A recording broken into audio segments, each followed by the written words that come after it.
ವಚನ, ಭೂಮಿಗೆ ಬಂದ ವಚನ, ವಚನ ಸತ್ಯ ವಚನ, ಭೂಮಿಗೆ ಬಂದ ವಚನ. ಆದಿಯಲ್ಲಿ ಇದ್ದ ವಚನ, ನಮ್ಮ ನೋಡ ಬಂದ ವಚನ, ವಚನ ಸತ್ಯ ವಚನ, ಭೂಮಿಗೆ ಬಂದ ವಚನ.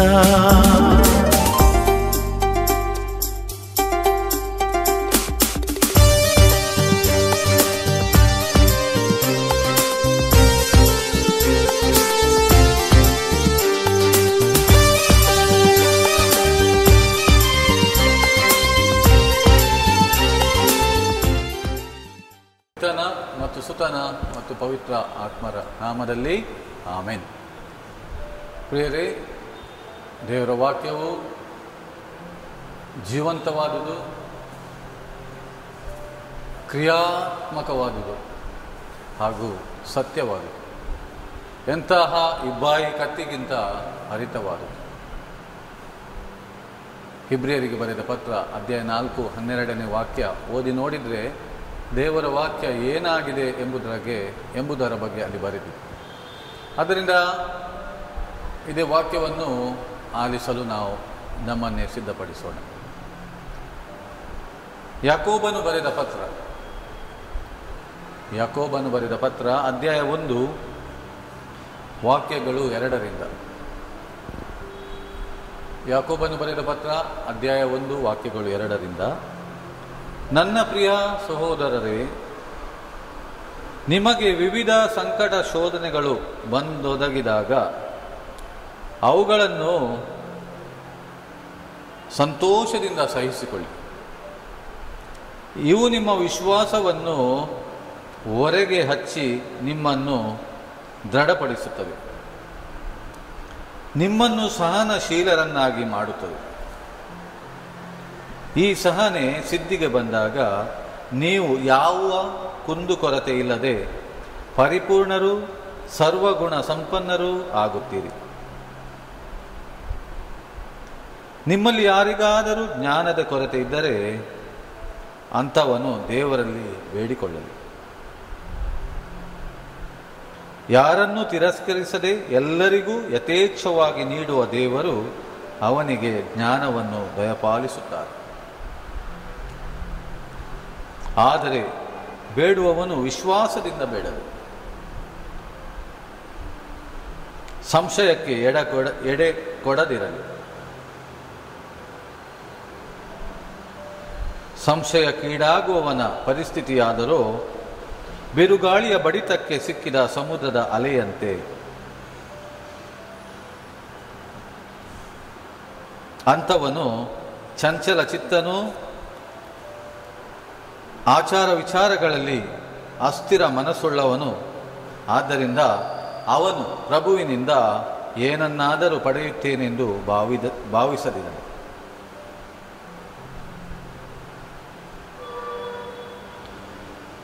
ಪ್ರಿಯರೇ,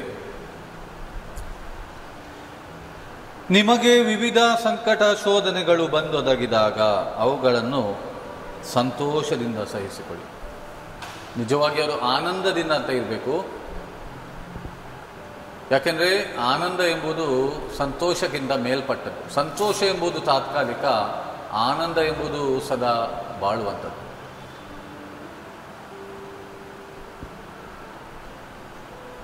ಪ್ರಿಯರೇ, ದೇವರ ವಾಕ್ಯ ಅಥವಾ ಯಾಕೋಬನು ಈ ರೀತಿ ಹೇಳಿರಬೇಕಾದ್ರೆ ಕಾರಣ ಏನಂತ ಅಲ್ಲಿಯೇ ಬರೆದಿದೆ.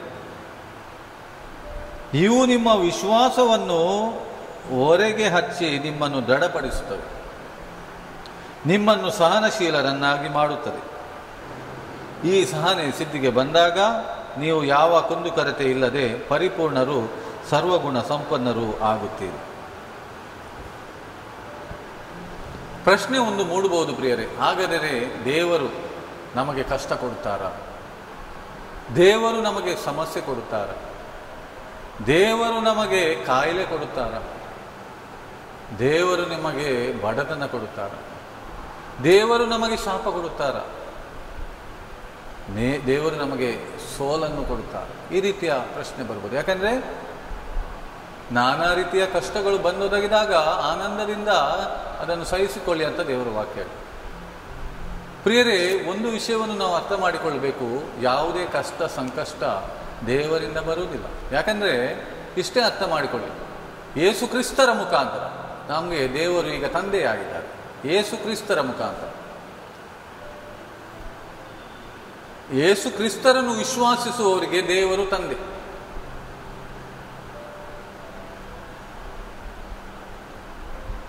ಅದಕ್ಕಾಗಿ ನಾವು ಅವರನ್ನು ಕರಿತೇವೆ, ಸ್ವರ್ಗದಲ್ಲಿರೋ ನಮ್ಮ ತಂದೆ ನಿಮ್ಮ ನಾಮಕ್ಕೆ ಸ್ತೋತ್ರವಾಗಲಿ. ಈ ಪ್ರಾರ್ಥನೆಯನ್ನು ಯೇಸುವೆ ನಮಗೆ ಕಲಿಸಿಕೊಟ್ಟಂಥದ್ದು. ಅದೇ ರೀತಿ ಯೋಹಾನನ ಶುಭ ಸಂದೇಶ 1ನೇ ಅಧ್ಯಾಯ 12ನೇ ವಾಕ್ಯ ಹೇಳ್ತದೆ, ಯಾರೆಲ್ಲ ಯೇಸು ಸ್ವಾಮಿಯ ನಾಮದಲ್ಲಿ ಅಥವಾ ಅವರಲ್ಲಿ ವಿಶ್ವಾಸ ಇಟ್ಟರು ಅವರಿಗೆ ದೇವರ ಮಕ್ಕಳಾಗುವ ಹಕ್ಕು ದೊರಕಿತು. ಇಂತಹ ಅವರ ಜನನವು ದೇವರಿಂದ ಆದುದು ಅಂತ ಅಲ್ಲಿ ವಾಕ್ಯ ಮುಂದುವರಿತದೆ. ಪ್ರಿಯರೇ, ಕಷ್ಟಗಳು ಬಂದಾಗ ನಾವು ಯಾಕೆ ಅದನ್ನು ಆನಂದದಿಂದ ಸ್ವೀಕರಿಸಬೇಕು ಅಥವಾ ಸಹಿಸ್ಕೊಳ್ಬೇಕಂದ್ರೆ ಅರ್ಥ ಏನಂದ್ರೆ, ಆ ಎಲ್ಲ ಕಷ್ಟಗಳಿಗೆ ಪರಿಹಾರವನ್ನು ಯೇಸು ಸ್ವಾಮಿ ನಮಗೆ ಕೊಟ್ಟಿದ್ದಾರೆ. ಆದ್ದರಿಂದ ಈ ಲೋಕದಲ್ಲಿ ನಮಗೆ ಕಷ್ಟ ಬರುವಾಗ 2 ದಾರಿ ಇದೆ. ಒಂದು, ಕಷ್ಟ ಅಂತ ಹೇಳಿ ಇಡೀ ಲೋಕಕ್ಕೆ ನಾವು ಅದನ್ನು ಸಾರಬಹುದು. ನನ್ನ ಜೀವನ ಕಷ್ಟದಲ್ಲಿ ಮುಳುಗಿದೆ, ದೇವರು ಯಾಕೆ ನನಗೆ ಈ ಕಷ್ಟ ಕೊಟ್ಟಿದ್ದಾರೆ, ದೇವರಿಗೆ ನನ್ನ ಪರಿಚಯ ಇಲ್ಲ, ದೇವರು ನನ್ನನ್ನು ಮರೆತಿದ್ದಾರೆ, ಈ ರೀತಿಯ ಭಾವನೆಗಳು ನಮ್ಮಲ್ಲಿ ಮೂಡಬಹುದು ಅಥವಾ ಬಾಯಿನಿಂದ ಮಾತು ಬರ್ತದೆ. ಆದರೆ ಪ್ರಿಯರೇ, ಈ ಕಷ್ಟಗಳು ನಮಗೆ ವಿಶ್ವಾಸದ ಮೂಲಕ, ಅಂದರೆ ಈ ಕಷ್ಟಗಳನ್ನು ಲೋಕದ ರೀತಿಯಲ್ಲಿ ನಾವು ಎದುರಿಸದೆ ದೇವರ ವಾಕ್ಯದ ಮೂಲಕ ಅದನ್ನು ನಾವು ಎದುರಿಸಲು ಹೋದಾಗ ನಮಗೆ ಸೂಕ್ತ ಪರಿಹಾರ, ಶಾಶ್ವತ ಪರಿಹಾರ ಅದರಲ್ಲಿ ಸಿಗ್ತದೆ. ಒಂದು ಉದಾಹರಣೆಗೆ ಹೇಳುವುದಾದರೆ, ಒಬ್ಬನು ಕಾಯಿಲೆಯಲ್ಲಿ ಇದ್ದಾನೆ. ಕಾಯಿಲೆ ದೇವರು ಕೊಡುವುದಾ? ದೇವರು ತನ್ನ ಮಕ್ಕಳಿಗೆ, ಲೋಕದ ತಂದೆ ತಾಯಿ ಮಕ್ಕಳಿಗೆ ಕಾಯಿಲೆ ಕೊಡ್ತಾರಾ? ಕಾಯಿಲೆ ಬರಲಿ ಅಂತ ಪ್ರಾರ್ಥನೆ ಮಾಡ್ತಾರೆ? ಇಲ್ಲ. ಹಾಗಾದರೆ ನಮ್ಮ ದೇವರು? ಆದ್ದರಿಂದ ಇಂಥ ತಪ್ಪು ಮನೋಭಾವನೆ ನಮ್ಮಲ್ಲಿ ಇದ್ದರೆ ಮೊದಲು ನಾವು ಸರಿಪಡಿಸಿಕೊಳ್ಳೋಣ. ಕಷ್ಟ ಸಂಕಟಗಳು ಸಮಸ್ಯೆಗಳು ದೇವರಿಂದ ಬರುವಂಥದ್ದು, ಅದು ಬರುವುದು ಸೈತಾನನಿಂದ, ದುರಾತ್ಮನಿಂದ. ಆದರೆ ದೇವರು ಅದನ್ನು ಬರಲು ಬಿಡುತ್ತಾರೆ. ಯಾಕೆಂದರೆ ಆವಾಗ ನಮಗೆ ಇಲ್ಲಿ ಅವಕಾಶವಿದೆ. ನೀನು ಯಾವ ಹಾದಿ ಹಿಡಿತಿ? ದೇವರಲ್ಲಿಗೆ ಬರ್ತೀಯಾ ಅಥವಾ ಲೋಕದ ಕಡೆಗೆ ಹೋಗುತ್ತೀಯಾ? ದೇವರ ವಾಕ್ಯದ ಕಡೆಗೆ ಬರುತ್ತೀಯಾ ಅಥವಾ ಲೋಕದ ಜನರು ಅಥವಾ ಲೋಕ ತೋರಿಸುವ ದಾರಿಯಲ್ಲಿ ಆ ರೀತಿ ನಾನು ಮುಂದೆ ಹೋಗುತ್ತೀಯಾ? ಈ 2 ದಾರಿಗಳು ನಮ್ಮ ಮುಂದೆ ಇರುತ್ತವೆ. ಅದಕ್ಕೆ ಅಲ್ಲಿ ವಾಕ್ಯ ಹೇಳ್ತದೆ, ಇವು ನಿಮ್ಮ ವಿಶ್ವಾಸವನ್ನು ಹೊರಗೆ ಹಚ್ಚಿ ನಿಮ್ಮನ್ನು ದೃಢಪಡಿಸುತ್ತವೆ, ನಿಮ್ಮನ್ನು ಸಹನಶೀಲರನ್ನಾಗಿ ಮಾಡುತ್ತದೆ. ಈ ಸಹನೆ ಸಿದ್ಧಿಗೆ ಬಂದಾಗ ನೀವು ಯಾವ ಕುಂದುಕೊರತೆ ಇಲ್ಲದೆ ಪರಿಪೂರ್ಣರು, ಸದ್ಗುಣ ಸರ್ವಗುಣ ಸಂಪನ್ನರು ಆಗುತ್ತೀರಿ. ಅಂದರೆ ಇವು ಕಷ್ಟ ಸಂಕಷ್ಟಗಳು ನಮಗೆ ವಿಶ್ವಾಸದಿಂದ ನಾವು ಅವುಗಳನ್ನು ಎದುರಿಸುವಾಗ ನಾವು ವಿಶ್ವಾಸದಲ್ಲಿ ಬಲಗೊಳ್ಳುತ್ತೇವೆ. ವಿಶ್ವಾಸದಲ್ಲಿ ಅಂದರೆ ದೇವರ ವಾಕ್ಯದ ಪ್ರಕಾರ ಅದನ್ನು ಎದುರಿಸುವಂಥದ್ದು. ಆವಾಗ ನಮ್ಮ ವಿಶ್ವಾಸ, ದೇವರ ವಾಕ್ಯದಲ್ಲಿ ಇಟ್ಟ ವಿಶ್ವಾಸ ಅಂದರೆ ಯಾವುದೇ ಸಮಸ್ಯೆಗೆ ದೇವರು ಯೇಸು ಕ್ರಿಸ್ತರ ಮುಖಾಂತರ ಯಾವ ಪರಿಹಾರ ಕೊಟ್ಟಿದ್ದಾರೆ ಆ ಪರಿಹಾರವನ್ನು ನಂಬಿ ಮುಂದೆ ಹೋಗುವಂಥದ್ದು. ಸಮಸ್ಯೆ ಕಣ್ಣಿಗೆ ಕಾಣ್ತದೆ, ಇಲ್ಲ ಅಂತ ನಾನು ಹೇಳ್ತಾ ಇಲ್ಲ. ಉದಾಹರಣೆಗೆ ಪುನಃ ನಾವು ಕಾಯಿಲೆ ಬಗ್ಗೆ ಕಾಯಿಲೆ ಕಾಣ್ತದೆ, ವಾಕ್ಯ ಹೇಳ್ತದೆ ನೀವು ಗುಣ ಹೊಂದಿದ್ದೀರಿ ಯೇಸುವಿನ ಗಾಯಗಳಿಂದ. ಅಂದರೆ ಇದನ್ನು ನಂಬಬೇಕಾದ್ರೆ ಕಣ್ಣಿಗೆ ಸಮಸ್ಯೆ ಕಾಣ್ತದೆ, ನೀನು ಅದನ್ನು ನಂಬಿದಾಗ ಆ ಸಮಸ್ಯೆಯಿಂದ ನೀನು ಹೊರಗೆ ಬರುತ್ತೆ. ಇದು ನಿನಗೆ ಅಭ್ಯಾಸ ಆದಮೇಲೆ ಎಲ್ಲ ವಿಚಾರಗಳಲ್ಲಿ ಅದೇ ರೀತಿ ನಡೀತದೆ. ಈಗ ಯೇಸುವನ್ನು ವಿಶ್ವಾಸಿಸುವವರು ಬಹಳ ಮಂದಿ ಇದ್ದಾರೆ.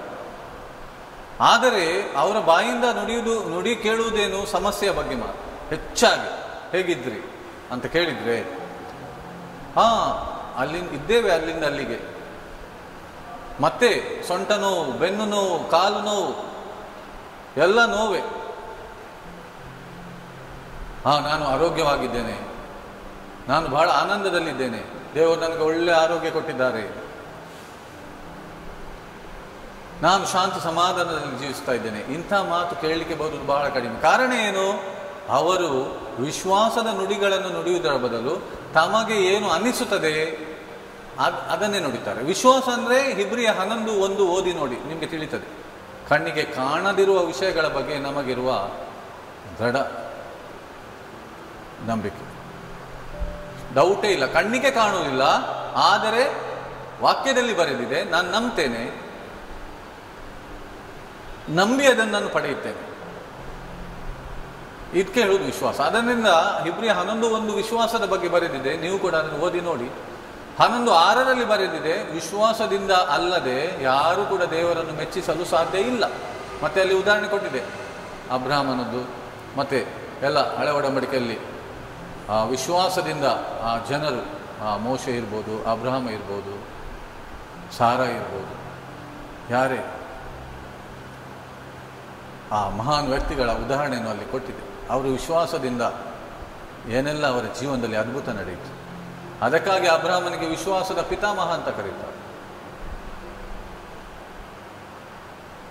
ಪ್ರಿಯರೇ, ನಮಗೆ ಕಣ್ಣಿಗೆ ಕಾಣುವಂಥದ್ದು ಎಲ್ಲವೂ ತಾತ್ಕಾಲಿಕವಾದ.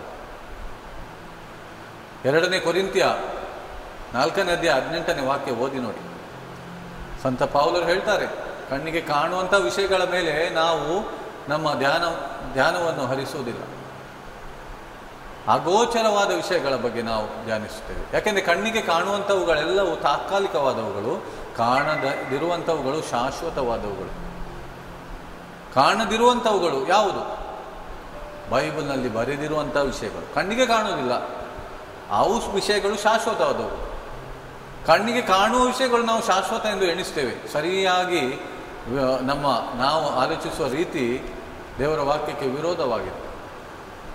ಸಮಸ್ಯೆ ಕಾಣ್ತಾ ಇದೆ ಅಲ್ವಾ, ಹಾಗಾದರೆ ನಾನು ಆರೋಗ್ಯವಂತ ಅಂತ ಹೇಗೆ ಹೇಳುವುದು? ಸಮಸ್ಯೆ, ಕಾಯಿಲೆ ಕಾಣ್ತಾ ಇದೆ, ಡಾಕ್ಟರ್ ರಿಪೋರ್ಟ್ ಬಂದಿದೆ, ಇಂಥ ಸಮಸ್ಯೆ ಉಂಟು, ಹಾಗಾದರೆ ನಾನು ಯೇಸುವಿನ ಗಾಯಗಳಿಂದ ಗುಣ ಹೊಂದಿದ್ದೇನೆ ಅಂತ ಹೇಗೆ ಹೇಳುವುದು? ಬಡತನ ಕಾಡ್ತಾ ಇದೆ, ಯೇಸು ನನ್ನನ್ನು, ಅವರು ಬಡವರಾಗಿ ನನ್ನನ್ನು ಶ್ರೀಮಂತಗೊಳಿಸಿದರು ಅಂತ ನಾನು ಹೇಗೆ ಹೇಳುವುದು ಅಂತ ಪ್ರಶ್ನೆ ಬರುತ್ತೆ.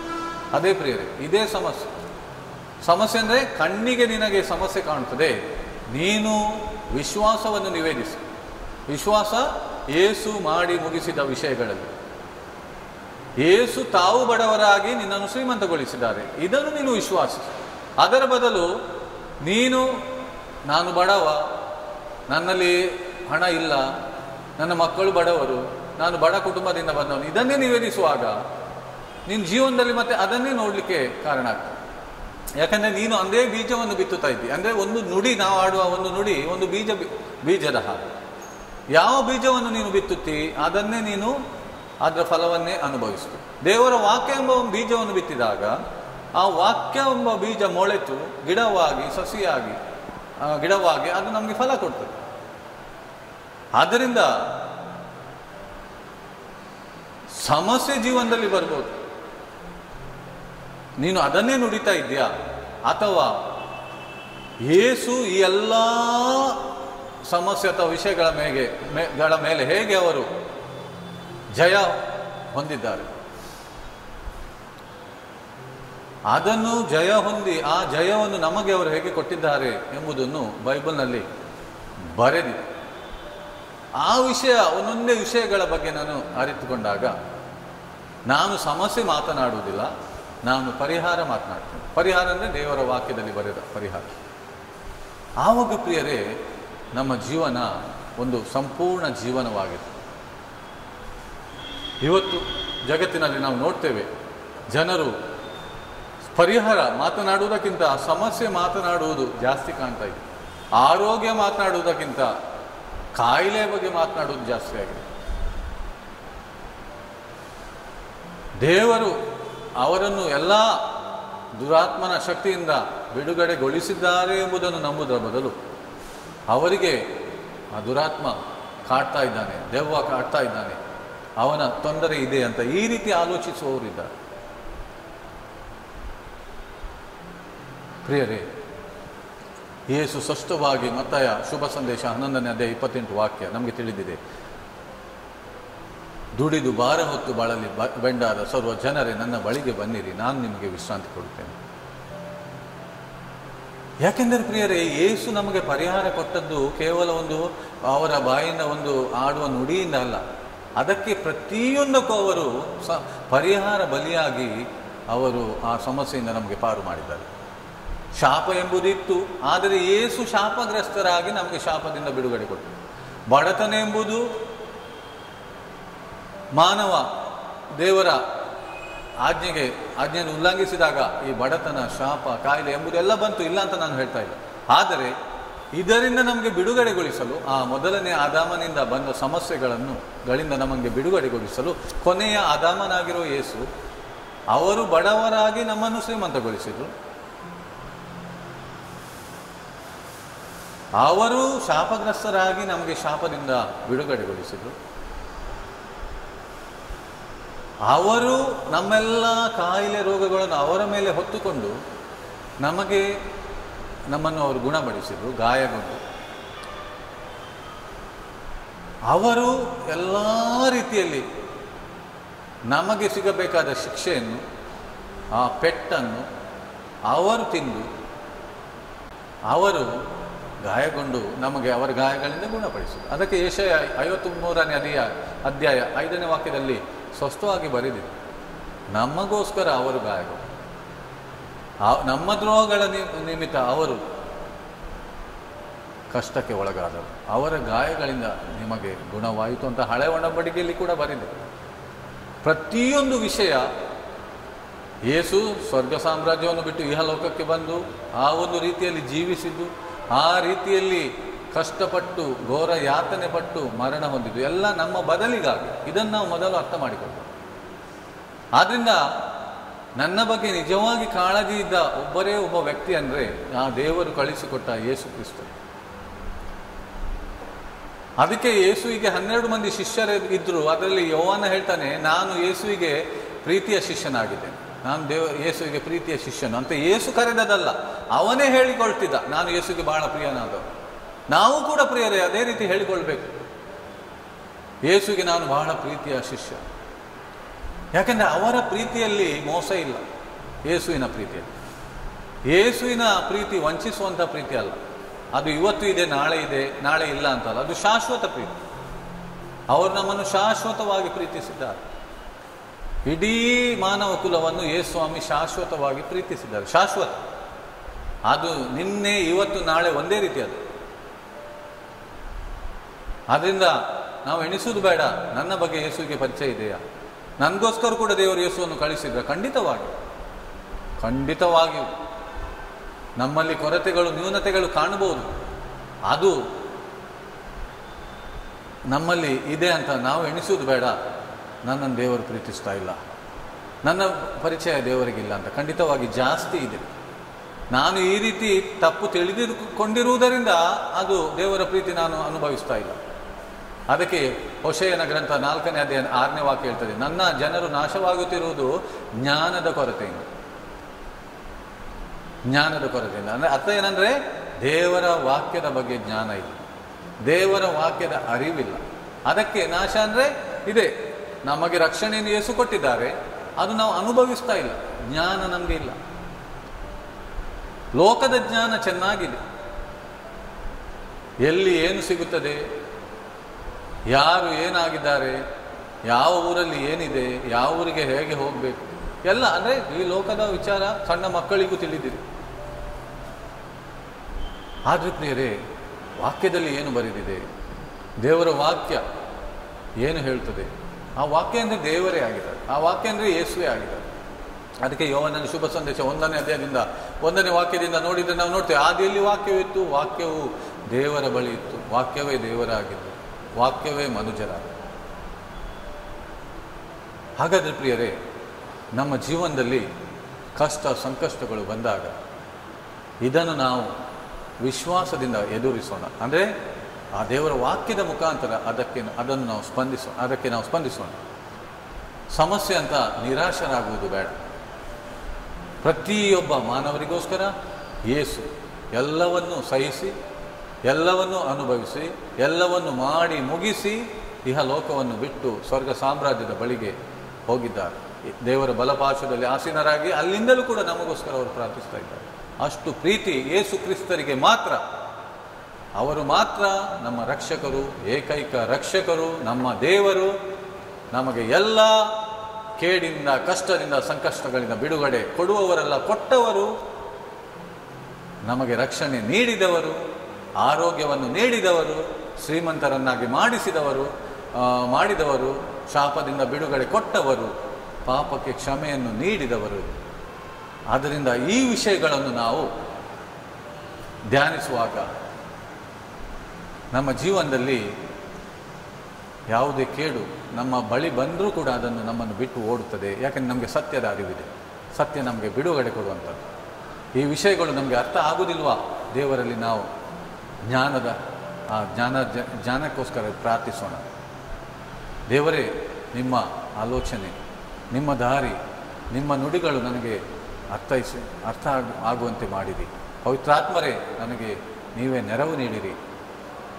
ಈ ರೀತಿ ನಿಮ್ಮನ್ನು, ಯೇಸುವನ್ನು ನಾನು ಸರಿಯಾಗಿ ಅರ್ಥ ಮಾಡಿಕೊಂಡು ನನ್ನ ಜೀವನವನ್ನು ಆನಂದದಿಂದ ನಾನು ಜೀವಿಸುವಂತೆ ನನ್ನನ್ನು ನೀವು ಆಶೀರ್ವದಿಸಿರಿ.